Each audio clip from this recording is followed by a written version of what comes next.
I know what you're thinking. Just when you thought it was safe to go back to your computer, pop, there I am. Well, I'm sorry, folks, but I'm still alive.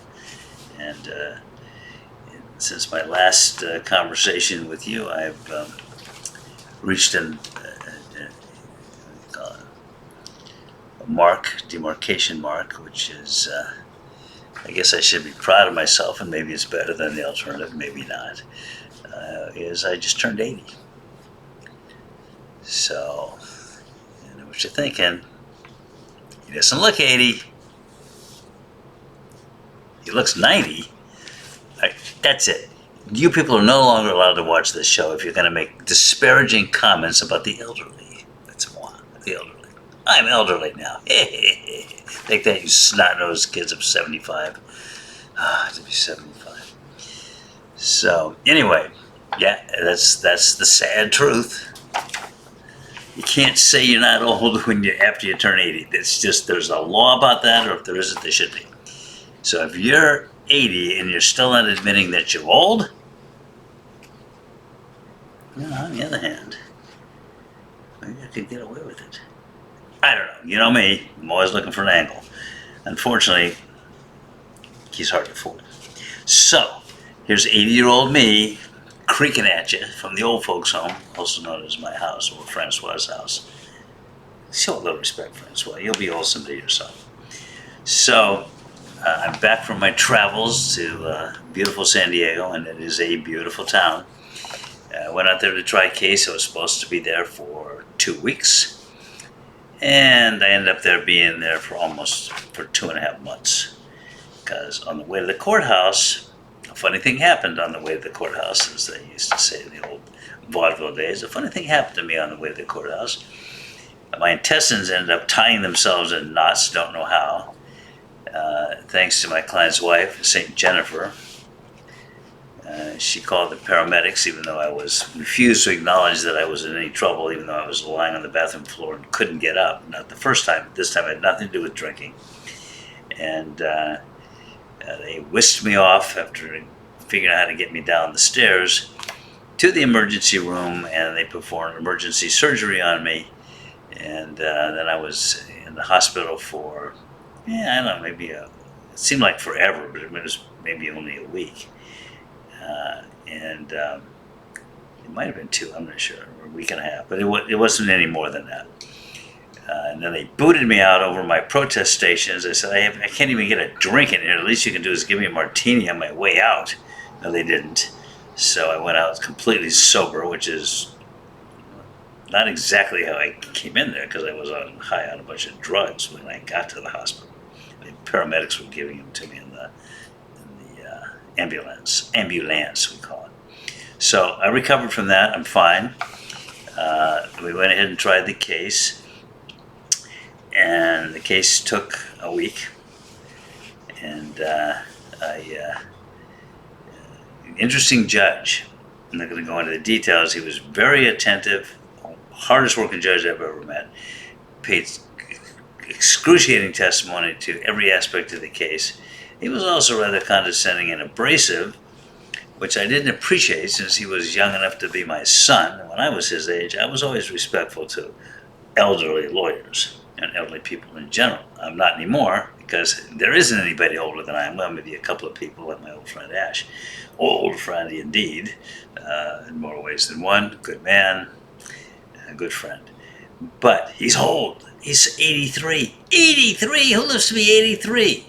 Well, my grandfather lived to be almost 100, and his father lived to be like 120. So, hey, maybe I'll live to be that long, and we'll be equally useless. So, I don't mean my grandpa, I mean equally useless as to how I am now. But we go ahead, we're quibbling again. I sound like Mike, to whom words are a plaything. Anywho, so we tried the case, and we got a jury verdict of just south of $1 million, which was not bad. So I think my client's happy with it. Certainly well deserved for everything that he was put through. And I got to get off of this. I got to stop. Okay, so where was I before I was so rudely interrupted by another bill collector? Bah.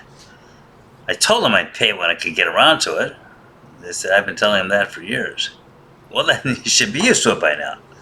Bill collectors, the scourge of the earth. So we had a nice judgment, like almost just shy of $1 million,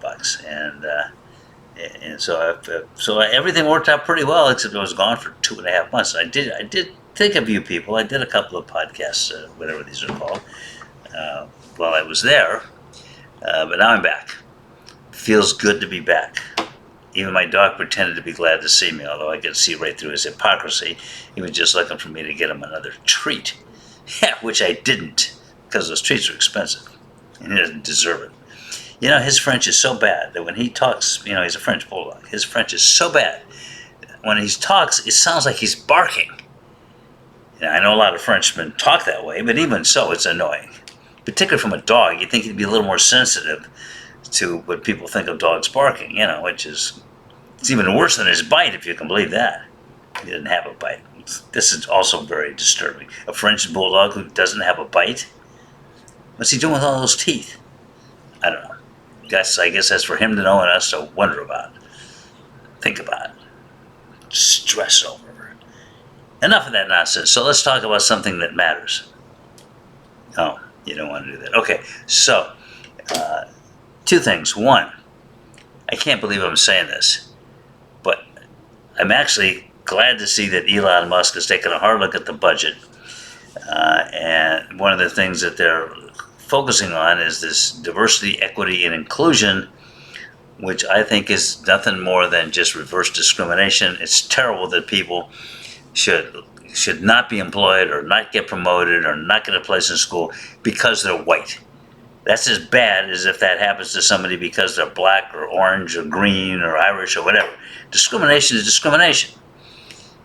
People of all races, deserve to be considered on the basis of their abilities. Now, if it turns out you got a bunch of unqualified white people working someplace and qualified black people are not getting the jobs, that's discrimination. But if you deliberately go out to give a job to somebody who has lesser qualifications because of their skin color, because, in years past, some other white people, what you're doing when you do these affirmative actions and diversity, equity, and inclusion is nothing more than racism. They saw it reverse racism. There's no such thing. It's either racism or it isn't. That's racism. And that's because for centuries, some black people, long since dead, didn't get equal opportunities because some white people, long since dead, were able to get favorable treatment. Well, you don't take somebody who's alive today and make them pay for what somebody else did just because they share a skin color. That's outrageous. So I'm glad to see them doing that. Doesn't change the fact that Trump's proposed economic policies are fundamentally no different than the economic policies of every Republican since Taft, with the only exceptions to that in the modern era, starting with Taft, which was in when did he get elected? I was there at the time, but I still have a hard time remembering. I can't remember when Ronald Reagan was elected president. I was old by that time. So Taft was elected right after Teddy Roosevelt completed his term. He was elected in 1904. So 1908 was when Taft was elected, took over in 1909. And from that point on, the Republican Party broke with the traditions of Teddy Roosevelt and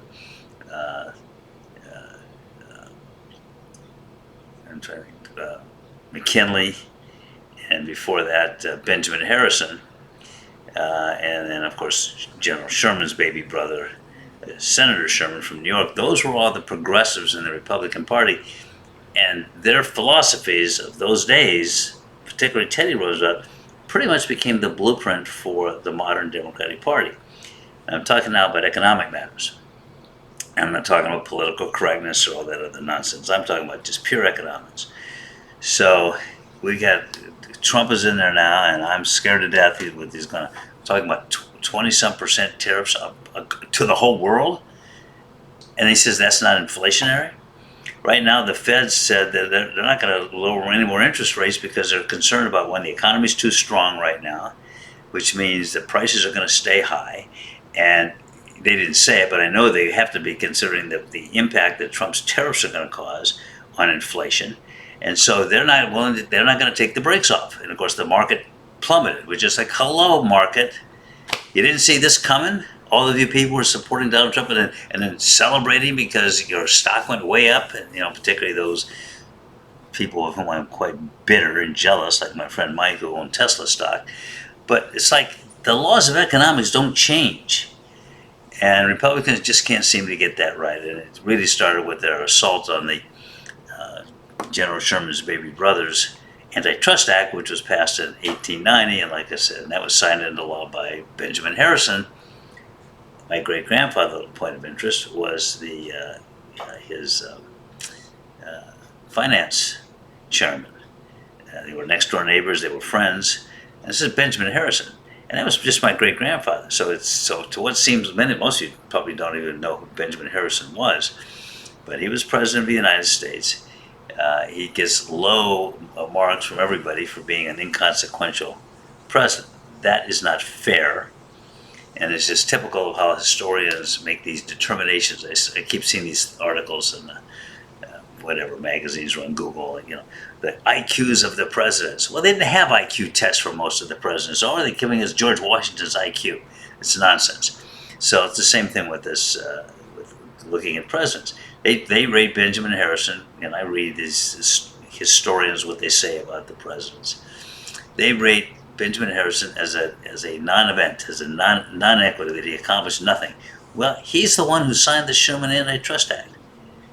And it was General Sherman's act, and it was General Sherman, his brother, and it was passed by the Republicans, and it was signed by that Republican president. Also, the income tax, as I recall, went into effect with McKinley, another Republican. But these were liberal Republicans: McKinley, Teddy Roosevelt, Benjamin Harrison, even going back to Garfield, who didn't leverage law, but then Chet Arthur was a liberal Republican, who couldn't even get his party's nomination. There's always been this tug of war in the Republican Party between the called progressive, call it what you want, economic liberals, versus the people who just cared about the special interests. Eventually, the special interests took over the Republican Party, and then the progressives and the Republican Party became Democratic. When I was a kid, New York was a Republican state. California was a Republican state. All of those places became Democratic states because the liberal Republican wing switched over and became Democrats.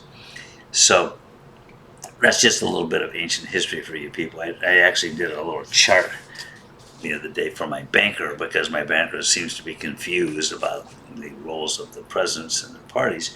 So I drafted this chart.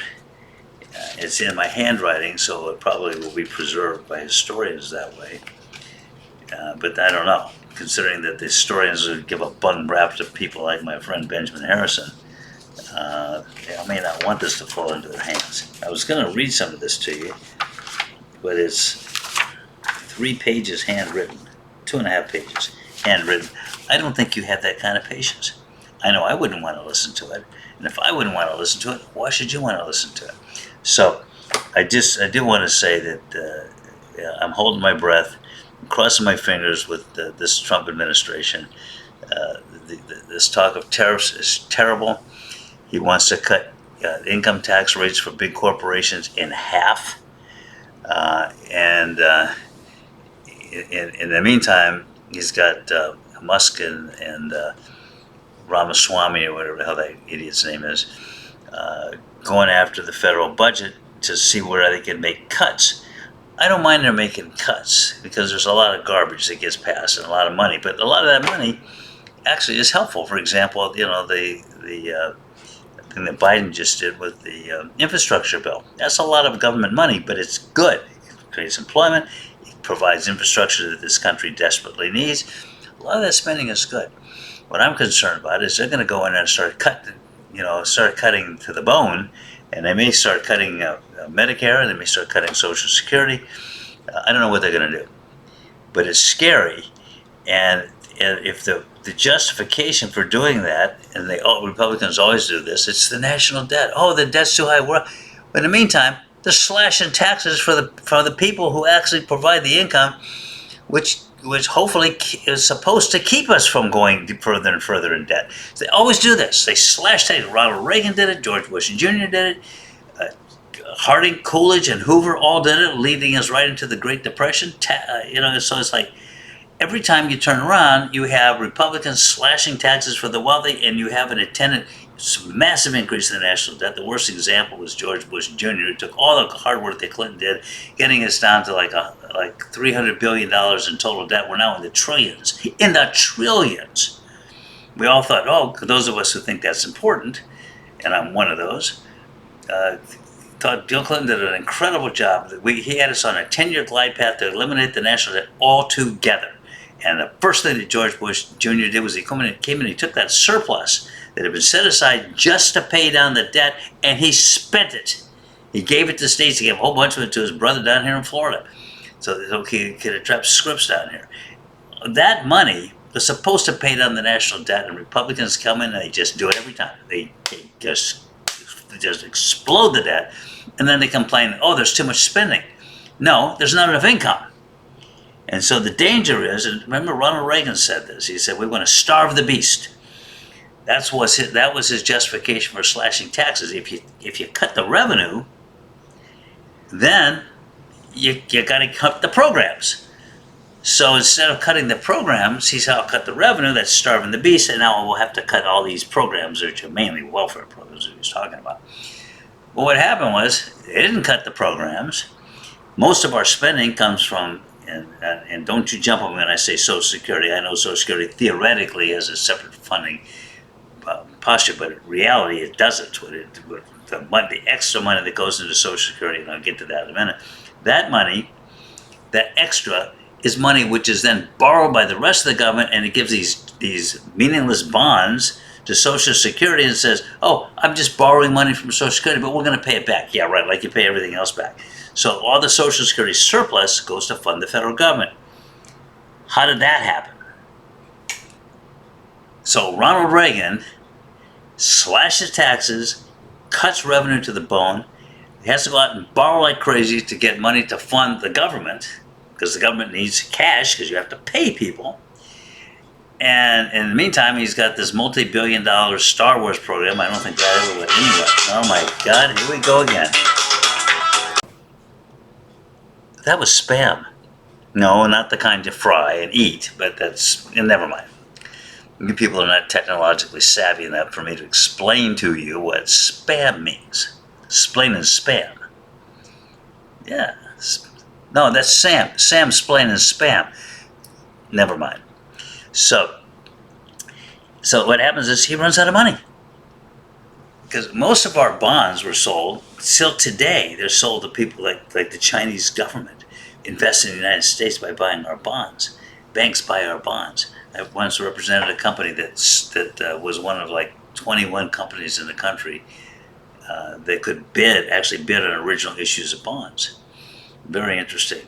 A client in a very interesting situation. You don't know that these are sold at auction. They auction them off. And then those people buy them, and then they sell them to the customers, like banks. And then the banks sell them to their customers, and so on. But so what happens is when you keep borrowing, people start to get reluctant, particularly the big purchasers of bonds. Say, well, you know, these are looking risky. Your economy is looking risky. So what they have to do is they have to keep raising the interest rates that they pay on the bonds in order to get more people to buy bonds.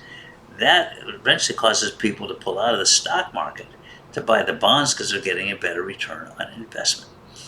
But eventually he got to the point where he couldn't sell enough bonds. So what do? He said, well, you go back and you raise taxes, right? You're Ronald Reagan, you're running out of money. You're looking around, how am I going to keep the government afloat? I've only got another couple of years to go. You know, I don't want this economy to crash until, George Bush takes over and let him take the fall. I'm going to figure a way out of this thing. So he went to his people, and his people said, well, how about Social Security? And he said, Social Security, how am I going to get my admits on Social Security? That money comes into the trust fund for Social Security, and that's supposed to pay Social Security benefits. You can raise the Social Security tax. Huh? You remember paying Social Security? So initially, it was almost nothing. Kept inching up. Well, what happened was Reagan's people said, because Reagan didn't have an original bone in his body, good actor, probably a nice guy. It just drives me crazy when people talk about what a great president he was. He was not a great president. Tripled the national debt. That was before he started raising taxes on Social Security. So he said, well, raise taxes on Social Security under the guise that Social Security is running out of money, which it was not. That was a lie. I follow these things. It was a lie. So they raised Social Security, and now you have a huge surplus. So I said, well, then that's where we'll go to borrow our money. We'll borrow from ourselves. We'll borrow from Social Security. We'll give them worthless bonds. We'll take all that surplus, and we'll use that to fund the government. Problem solved. Bingo. That's why Social Security taxes have been through the roof for these ever since Ronald Reagan. That was his gimmick. So his legacy is, economically, is he raised Social Security taxes because he couldn't go back to his people and say, I'm going to raise income taxes back to where they were before, especially the big corporations and extremely wealthy individuals, which unfortunately did not include me at the time and still doesn't, but I don't want to get into that right now. So, especially the people who own Tesla stock, I hate you. I hate everybody, so that's not a major point of demarcation. But here's Ronald Reagan, the greatest president according to Republicans, literally tripled the national debt, and then still couldn't get enough money to run his government, so he went after Social Security. And that's why you pay higher taxes on Social Security to this day. So it's this smoke and mirrors crap that the Republicans always play because they want. They're constantly trying to appease their largest donors, and their largest donors are big corporations, and often corporations that do things that are not in the best interest of the public. I have no problem with subsidizing our chip manufacturing. We need that for matters of national security. But gun manufacturers, oil companies, was it Trump out there? Drill, baby, drill. Like we're not already the greatest, single largest exporter of oil. Oh, and we need to have more. We need to on federal lands, and we need to give those to the oil companies so they can increase their oil production. That's a giveaway because the oil companies give money to the Republicans all the time. The gun industry, they give money to the Republicans all the time. The health insurance industry, they give money to the Republicans all the time. So, and of course there are industries that pay for Democrats too, but they're not ones that have undesirable social impacts. Drug companies are another. So that's the game they've been playing forever. Trump plays it to the hilt. Reagan played it. George Bush Jr. played it. Harding played it. Coolidge played it. Hoover played that game. And every single time they finished their administrations, there was a major economic crisis in this country. We had the banking crisis with Reagan. We had with George Bush Jr. We had a banking crisis, and the banking crisis didn't hit while Reagan was president. It hit right after George Bush Sr. took office, and that was his problem to deal with. He couldn't get Republicans to go along with the tax increase, so we just muddled along, and it was massive unemployment through the end of his administration. Clinton came along and he pulled us out of that mess. I don't want to go into details to how, but he did. And then George Bush Jr. comes in, I just talked about him, and Obama came back and he pulled us out of that mess. And that mess was a real mess because it wasn't just banks. It wasn't just, you had banks going under because they had these insurance policies that were bundled on people who sold. They bundled real estate sales and had a bunch of poison real estate in there. And then the banks insured these bundles. And then when the bundles went under, the banks had to pay those off, and the banks didn't have the money to do it. So the banks were in danger of going under. The General Motors was in danger of going under. All the U.S. manufacturers were in danger of going under. And somehow Barack Obama was able to pull a rabbit out of a hat, and he saved all of that. And with all fairness, a lot of the things that Obama did were a continuation of the last-ditch efforts of the George Bush Jr. administration. So there you have it. This constant pattern, and now we're running into this with Trump, and we'll see how he does. We'll see how he does. Since he doesn't have any strong principles, at least as I see him, he's a transactional type guy, and maybe transactionally he'll end up trying to do the right thing. But right now I'm talking about cutting the corporate taxes in half when he should be raising them. It's not good for business. It may be good for individual businesses, particularly people contribute to his campaign, but it's not good for the economic climate as a whole. And that means at the end of the day, it's not good for business. It's not good for the stock market, and and these tariffs, Smoot-Hawley that I've talked about before. Look that up. That took the Great Depression, our depression, and made it a worldwide depression, which led to World War II. This is dangerous business. And these people walking in trying to do everything they can to justify cutting taxes for their wealthy contributors.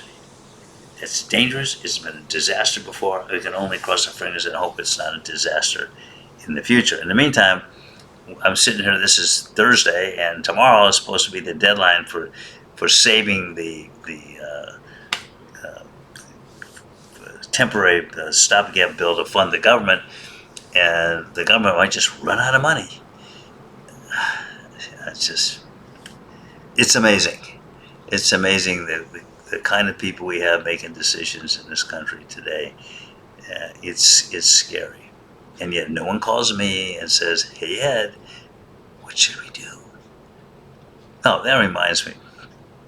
This is the last thing I'll share with you.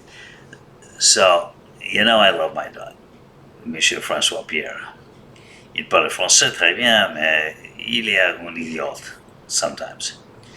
Or fou-fou. So, François Pierre goes into the library the other day, and he wanted to go for a run in the park, he said. He ran right to the library. I followed him in there. He walks up to the librarian, and you know how François is. He can be very, kind of loud, and, everywhere he goes, there's a big crowd. So he goes up to the librarian, and he says, "Can I have a double bourbon on the rocks?" And he said it quite loud. "Can I have a double bourbon on the rocks? I'm François. Look at me. I want a double bourbon on the rocks." So the librarian looks at him and he says, "Monsieur," he recognized François was French. He said, "Monsieur, this is a library." So François looks at him and he says, "Oh, could I have a double bourbon on the rocks?" Okay, that was a really bad joke, but my friend Mike told me that. And he said if I didn't put that on the air, he would never speak to me again, and I should have taken him up on it. But I didn't, because I'm a damn fool. And anyway, if I don't get back to you before the holidays, you guys have a great one. And what do you mean don't tell you what to do? That's just a suggestion. You don't have to have a great one. I don't care if you have a great one or not. The hell with you. All right, I'm leaving. And don't say thank God. All right. Au revoir.